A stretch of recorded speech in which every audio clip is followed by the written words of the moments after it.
ग्रेनेस of hair अर्थातच केस सफेद होणं ही समस्या पूर्वी 40व्या वर्षानंतर सुरू व्हायची, परंतु आजकालच्या तरुण पिढीमध्ये ही समस्या प्रामुख्याने जाणवत आहे.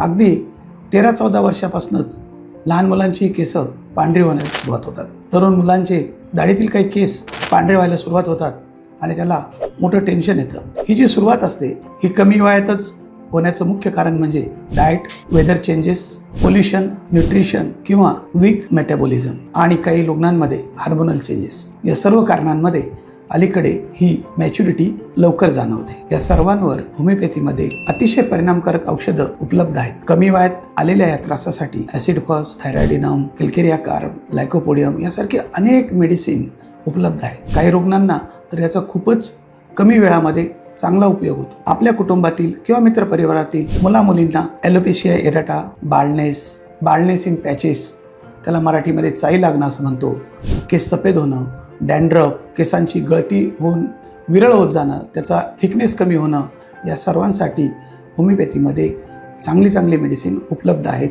आपणही याचा ट्राय जरूर करून बघा.